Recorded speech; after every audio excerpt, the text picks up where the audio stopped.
Now let's move on to compensation consultants and the level, composition, and complexity of CEO pay by Murphy and Sandino.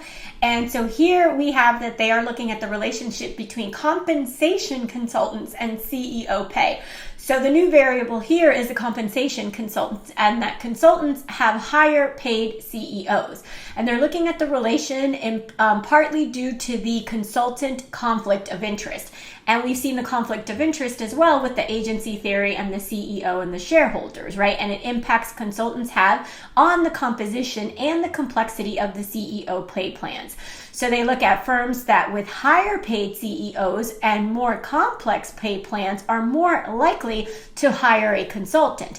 And the say on pay voting pattern suggests that shareholders view positively the advice consultant provides.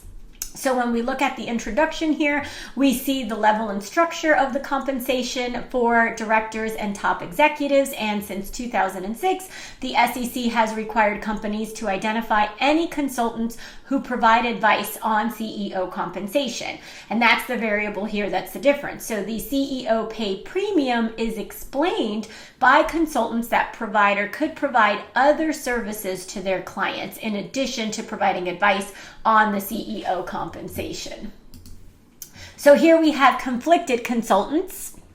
And then we have basically, since the CEO can decide whether to engage a consultant or not to provide additional services. So what this paper explores is the CEO pay premium, and they're using a 9-year time series, and they're using executive comp firms, and then they're using 16,815 firm years, exploring the use or non-use of consultants, and basically from 2006 where the disclosure rules were available, and they're doing it to the end of fiscal 2014. And what they show is that the CEO pay premium suggests that the accounts that CEOs pay even after controlling for governance variables and firm fixed effects, while the additional premium associated with those consulting and providing other services still is positive. So what this kind of goes into is benchmarking again, and we saw that in a previous article, and then they go into their meditation analysis here, and they look at to the results, which is that CEO pay is positive related to the number of pay components that may reflect that adding additional components increases the risk of the compensation packages. They also analyze the decision to retain a consultant, and they're using a subsample of the firms that had not used consultants over the prior 3 years. And so basically they're just looking at the role of compensation consultants on executive pay, and that is the key construct here that we're looking at now, consultants. So it goes into what the SEC introduced, right, that for the first time that you have to disclose rules for executive compensation consultants. And then here we have another database again, the ISS Incentive Lab database, which we saw in a previous article. Again, we're looking at benchmarking, which we also saw in a previous article. So hopefully you're bringing those two together.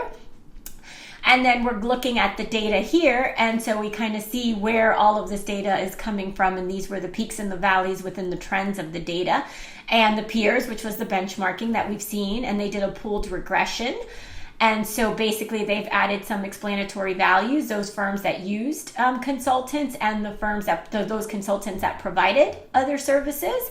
And we see some other variables here that you may want to take a note of, like the log of the revenues, the ratio of book to market assets, if it was a new CEO as a dummy variable. And as we continue through the data, again, we see benchmarking.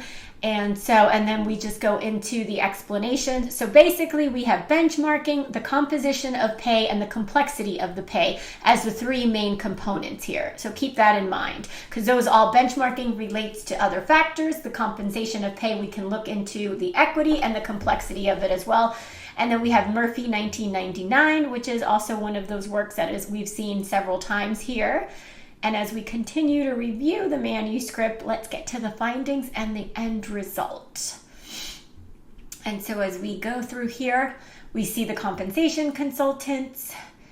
And here we're basically seeing the relationship, right? So the end result here is the relationship between the use of consultants and the level and structure of CEO pay. And they're using a panel data set that includes 9 years of data for these companies, and they're using it, and they're following the Dodd-Frank Act as well. So they kind of skip some years. So it's perceived that excesses in CEO pay, and then the independents and the consulting industry. So the key variable here is that they're looking at the consultant data along with the CEO pay, and they're looking at the CEO pay in terms of benchmarking, complexity of the pay, and the structure. So hopefully that helps. Thanks for watching.